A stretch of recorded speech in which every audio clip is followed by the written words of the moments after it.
सुबुद्धि आपके अंदर होती है और सुबुद्धि से जब आप किसी चीज में, अपनी स्वतंत्रता में किसी चीज को आप खोजते हैं, जब आप स्वतंत्रता में इसको खोजते हैं, तब सुबुद्धि होने पर आप बराबर बीचों बीच मार्ग में रहते हैं, जिसे कि हम सुषुम्ना का पथ कहते हैं, जिसे पैरासिम्पैथेटिक नर्वस सिस्टम का मैनिफेस्टेशन होता है। अब जो लोग इस सुबुद्धि से अपरिचित हैं, यह जिन्होंने उसको तिलांजलि दे दी, इस विजडम से पार हो गए, वो एक तो राइट हैंड साइड की तरफ बहुत जाते हैं या लेफ्ट हैंड साइड की तरफ बहुत जाते हैं। अब इस लेफ्ट हैंड की ओर हमारा अतीत है, हमारा अतीत, हमारा पास्ट लेफ्ट हैंड की तरफ में। जो कुछ हमने आज तक किया है वो सब हमारे लेफ्ट में है, हमारी ईड़ा नाड़ी में पूरा की पूरा स्थित है। इसी से जो संस्था बनती है, जिसे कि हम मन कहते हैं या सुपर ईगो कहते हैं। आपने बहुत बार सुना हो, लोग कहेंगे मेरा मन नहीं चाहता ना। ये मन है क्या? ये मन आप नहीं है, ये मन है। लोग कहते हैं भाई मेरा मन नहीं चाहता है करने को। ये आपके बचपन से बैठे हुए संस्कार, बचपन से बैठे हुए दिमागी जमा खर्च और पूर्व जन्म के भी बैठे हुए जितने भी आपके अनुभव हैं, सारे ही आपके लेफ्ट साइड में बैठे हों। अच्छे बुरे सब तरह के आपके लेफ्ट हैंड साइड में बैठे, और आपके राइट हैंड साइड में आपका भविष्य है। राइट हैंड साइड में आप जो सोचते हैं आगे का, ये करने का है, प्लानिंग करने का है, ऐसा करने का है, वहां जाने का है, इसे मिलने का है, ये सारा कुछ आपके राइट हैंड साइड में होता है। उसी प्रकार हमारे शरीर की चिंता करना कि हमारा शरीर कैसा ठीक रहेगा और इस शरीर में ये तकलीफ है, और किसी आने वाले मृत्यु से डरना आदि सब राइट हैंड साइड में हो जाता है। पर सुषुम्ना जो बीच का स्थान है वो है आपका प्रेजेंट, माने वर्तमान, प्रेजेंट। अब मैं आपसे कहूं कि आप इस वक्त रुक जाएं, इसी वक्त यहां पर आप रुक जाएं, तो हो नहीं सकता।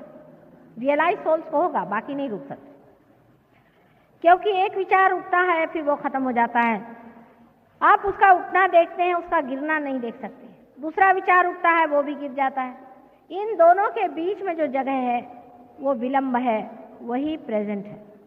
जो उठा विचार और गिर गया वो तो अतीत में चला गया, वो तो पास्ट में चला गया, और जो विचार आने वाला है वो सामने के लिए बना हुआ है, वो आपके भविष्य में, फ्यूचर में चला गया। लेकिन जो इसके बीच में थोड़ी सी जगह होती है जिसे विलंब कहते हैं, वो जगह वहीं प्रेजेंट है, और वो हर इंसान में इतनी छोटी सी होती है कि इंसान ज्यादातर एक विचार के खोपड़ी पे आया नहीं कि दूसरे पे कूदा, तीसरे पे कूदा, चौथे पे कूदा, बस हर समय कूदता ही रहता है। इसलिए वो अंदर उतर नहीं पाता है। और यही चीज जब कुंडलिनी ऊपर चढ़ती है तो ये दोनों ही मन और अहंकार को ऐसे नीचे निचोड़ लेती है कि ये दोनों ही चीजें एकदम से जैसे कोई गुब्बारे में से हवा निकल जाए ऐसे सिकुड़ जाती हैं, और उसके कारण हमारा विलंब स्थापित होता है। इसलिए हम निर्विचार हो सकते हैं। कल जो लोग यहाँ पर पार हुए हैं, जिनके हाथ से ठंडी ठंडी हवा आने लग गई थी, वो निर्विचार हो गए। लेकिन हम लोग इस निर्विचारिता में रुक नहीं पाते, क्योंकि हमारी आदतें पहले से लगी हुई हैं, हमारे तौर तरीके पुराने सालों के चल रहे हैं, उससे हम अपने को छोड़ नहीं पाते। नई दुनिया में आकर के भी हम अपनी पुरानी दुनिया से अब भी पूरी तरह से रिश्ता नहीं तोड़ पाते हैं। हालांकि रिश्ता टूट गया है, लेकिन दिमाग में अभी बैठा है। जैसे कि समझ लीजिए एक आदमी शहर में रहने वाला है, और वो जब गांव में जाता है तो जैसे शहर में मोटर चलाता है वैसे ही गांव में चलाने लगता है। फिर उसे बताया जाता, बाबा यहाँ का रास्ता खराब है, इस तरह से मोटर मत चलाओ, यहाँ तो सत्यानाश हो जाए, तुमको तो खूब गोल घुमा के चलाना पड़ेगा। तो भी वो भूल जाता है, उसकी आदत पड़ी हुई है दिमाग की। इसीलिए दिमागी जो आदतें हैं वो आप पे काम करती हैं। इसलिए मैंने आपसे कल कहा था कि जब आप पार भी हो गए तो भी आपको चाहिए कि आप सहयोग के लिए जरूर थोड़ा सा टाइम निकालें, जिससे आपकी निर्विचारिता स्थापित हो जाए। पहले तो विलंब का स्थापन करना होता है। अब जब यह आपका विलंब स्थापित होता है, यही वो जगह है जहाँ से परमात्मा का साम्राज्य शुरू होता है। जैसे कि आप सोचिए कि चक्की का मुंह है, चक्की के मुंह में जब तक आप दाना नहीं देंगे वो पिस के नहीं निकलने वाला, ऊपर में आप डालिएगा इधर उधर फैल जाएगा। इसी तरह निर्विचारिता समझ लीजिए परमात्मा के साम्राज्य का मुख है, उसमें आप डाल दीजिए तो सारा ही कार्य हो करके उसका जैसा प्रोसेसिंग हो करके आपको तैयार काम मिलेगा। यानी इतनी प्रचंड शक्ति है परमात्मा की। क्या आपको कोई प्रश्न है? अभी यहाँ पर एक साहब आए हुए हैं, वो मॉरिशस के रहने वाले हैं, बहुत बड़े साइंटिस्ट हैं और उन्होंने डॉक्टरेट की, बहुत सालों से मेहनत करते रहे, उनकी डॉक्टरेट किसी तरह से पास नहीं कर रहे थे और विषय उन्होंने बड़ा सुंदर लिया था कि शराब का क्या असर होता है हमारे ऊपर। उसमें सहयोग की दृष्टि से भी बहुत विचार विनिमय हुआ लेकिन उनका माँ मैं तो हार गया इन लोगों से, ये तो मेरा देखते भी नहीं। मैंने कहा अच्छा तुम्हारा थीसिस तुम लेके आ जाओ। तो लेके आए, मैंने उसे पढ़ा वढ़ा कुछ नहीं, मैंने कहा भाई अभी इसका तो टाइम नहीं है। बस मैंने उसे उठा करके और उस चक्की के मुंह में दे दिया और आपको आश्चर्य होगा दूसरे दिन वो डॉक्टर हो गए। दूसरे ही दिन एक शब्द भी इसमें से झूठा नहीं। उस चक्की के मुंह में डालने का एक प्रयास शुरू हो जाना चाहिए। करते करते वही फिर आदत हो जाती, फिर हम कहते हैं अच्छा भगवान पे छोड़ दो। आप कितना भी कार्य कर लीजिए लेकिन अगर वो परमात्मा पे छोड़ा नहीं है तो उसका फल पता नहीं कहां से जाके क्या निकला है। जब आप विचारों के चक्करों में घूमते हैं तब आप कार्यान्वित रहते हैं। अब इसी वजह से मनुष्य ने जब अपनी स्वतंत्रता पाली तो उसने दो काम शुरू किए।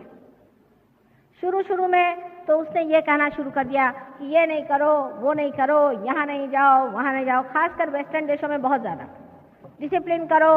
अगर सवेरे जाना है तो ग्रे रंग का सूट पहनो, रात को जाना तो काले रंग का पहनो, शराब पीना है तो इस बोतल से पियो, फलाने का एक उसका एक अलग से एक ग्लास लाओ, उसके ऐसे कांटे चम्मच रखो, इसके साथ में ये कपड़ा पहनना चाहिए। मार खोपड़ी खा लिया अपनी, उसका कोई अंत है? पागल जैसे लग गए। हर एक चीज का उन्होंने ऐसा तरीका बनाया कि आदमी पगला जाए। खाना न खाना हुआ एक आफत हो गई। चीज है तो उसके लिए प्लेटर अलग लाओ, फलाने के लिए अलग लाओ। अपने देश में भी ऐसे रिचुअलिज्म बहुत हो गए। यानी परमात्मा की प्रार्थना करना, परमात्मा को अपने को समर्पित करना, ये छोड़ के उसके दुनिया भर के रिचुअलिज्म हमने निकाले और उसमें इतनी बेवकूफियां हमारे देश में भी हमने की है कि जिसकी कोई हद नहीं। उसका उदाहरण एक बताऊं कि जैसे कि संकष्टी होती है अपने यहाँ, जिस दिन श्री गणेश जी का जन्म हुआ है उस दिन उपवास करना। अब ये बताइए आपके घर अगर बच्चा होगा तो उस दिन क्या आप उपवास करेंगे, सुतक रखेंगे? एक सीधा हिसाब बताइए। एक रीजनिंग लगाना चाहिए ना, आदमी को सोचना चाहिए क्या हम इस तरह से करेंगे? हमारे घर अगर बच्चा हुआ तो भाई हम शोर करेंगे, उस दिन ढोल बजाएंगे, लोगों को पेड़े खिलाएंगे, खूब मौज करेंगे, मेजबानी करेंगे और श्री गणेश जब पैदा हुए तो उस दिन जा करके आप उपवास करें। ये इस तरह की अजीब अजीब चीजें। फिर ये कि मंदिरों में जाना, फिर मंदिर में ब्राह्मण बैठे हुए हैं, बड़े 420 है पक्के, मालूम है इनका कोई चरित्र नहीं, कुछ नहीं, जाके उनके सामने उनके पैर छूना। आपके पैर के धूल के बराबर भी नहीं है, पर वहां बैठे हैं मंदिर में तो उनके पैर छूना। फिर वो तीला लगाना और सवेरे 4 बजे उठ करके सबको परेशान करना, चीखना, चिल्लाना, धर्म के नाम पे हर तरह की परेशानी डालना। हर एक धर्म में, कौन सा धर्म ऐसा नहीं जिसमें तमाशे नहीं किए? जैन धर्म लो तो भगवान ने बचा रखे। जैन धर्म में जो जो तमाशे इन्होंने किए हैं भगवान ने बचा रखे। एक बड़े भारी जैनी मुनि मेरे पास आए, मैंने कहा भाई ये क्या कर रहे हो तुम लोग? कि उसके चंवर के हिलाने के पैसे दो और उसके पीछे में वो मूर्ति के पीछे में खड़े होने के पैसे दो, उसके पैसे दो, उसके पैसे दो। ये कोई तरीका है? जैसे वो शादी होती है, बारात में दूल्हा आता है तो उसके घोड़े के पैसे दो, उसके गाड़ी के पैसे दो, ऐसे भगवान के सब चीज के आप पैसे देते बैठे हुए हो। इस तरह की अजीब सजीब चीजें हमारे धर्म के नाम में बन गई। क्रिश्चियन धर्म में तो और भी सत्यानाश, कुछ पूछे ही नहीं। पहले आपको मालूम होगा कि पोप साहब ने वो निकाले थे परवाने, ये लो वो लो और परवाने करो। अभी भी वही चला, हर एक चीज में पैसा। जहां जाइए वहां पैसा लेना और इस तरह की चीजें करना। फिर आप जानते हैं नन्स बनाना, फिर उनके बाल कटवाना, फिर उनको हर तरह से उनके शरीर को तकलीफ देना। ये किसने बताया? अपने यहाँ भी बहुत है, कोई वो हो गए सन्यासिनी हो गए, कोई सन्यासी हो गए तो एक पैर से खड़े हुए हैं, कोई सर के बल खड़े हुए हैं। ये कोई परमात्मा को खुश करने का तरीका है? आप ही बताइए। अगर आपका बेटा आपके सामने ऐसा करे तो आप तो मर जाइएगा परेशानी से कि क्या पगला गए कि हुआ था इनको, या ऐसा क्यों कर रहे हैं? किसने बताया आपको कि आप अपने को इतनी तकलीफ दीजिए, इतने परेशानी में डालिए, रात दिन यहाँ मुसलमानों में पकड़ के कोड़े मारो, चिल्लाओ, चिको? ये किसने बताया? इस तरह के तमाशे रिलीजन के नाम में न जाने कितने अंट-शंट बातें हो गई जिसकी कोई हद नहीं। तो उसका रिएक्शन हो गया। जब बेवकूफी हद तक पहुंच गई तो उसका रिएक्शन हो गया। साइकोलॉजिस्ट आए, वो अपने को बड़े अक्लमंद समझते हैं, हमारे मराठी में कहते हैं उल्टावर से शहाणे। उन्होंने समझाना शुरू कर दिया कि साहब ये तो ठीक नहीं है, आप कंडीशनिंग कर रहे हो, अपना सब व्यक्तित्व ही खत्म करे दे रहे हो, ये नहीं करो, वो नहीं करो, तुम्हारा लिबरेशन कैसा होगा? तुम सब इनहिबिटेड हो, तुम्हारे अंदर ये हालत खराब है, वो हालत खराब। चलो साहब, अब ये सवारी कर चुके, अब दूसरी सवारी शुरू हुई। अब दूसरी सवारी पे लग गए। एक तरफ से तो इन्होंने ऐसा विकृत मन तैयार कर लिया, धर्म के नाम पे, डिसिप्लिन के नाम पे दुनिया भर की चीजें कर करके, और लोगों में इतनी विकृति आ गई, बिल्कुल जिसको कहते हैं अनैसर्गिक, कृत्रिम, बिल्कुल आर्टिफिशियल चीजें आ गई। और दूसरी साइड में इन्होंने जो शुरू कर दिया कि साहब कुछ नहीं, किसी परवाह नहीं, भगवान नाम की चीज नहीं है, कोई नहीं, हमको कोई मतलब नहीं। 12 साल का बच्चा हो गया तो माँ बाप से कोई मतलब नहीं, माँ बाप भी छोटा बच्चा पैदा हो गया उसको दूसरे कमरे में डाल देंगे। औरतें फ्री हो गई, आदमी फ्री हो गया। भाई फ्री क्या हो रहे हो, किससे हो रहे हो? आप एक शरीर के अंग प्रत्यंग हैं, आप फ्री कैसे होंगे? जैसे मेरी उंगली इसमें से छटक के कह दे कि मैं फ्री हो गई, तो इसका क्या अर्थ निकलता है ऐसे उंगली का, जो मरी हुई उंगली है?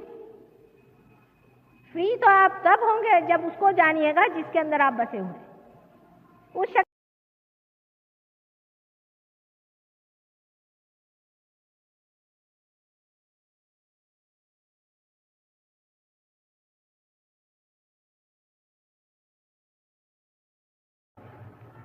सुबुद्धि आपके अंदर होती है, और सुबुद्धि से जब आप किसी चीज में, अपनी स्वतंत्रता में किसी चीज को आप खोजते हैं,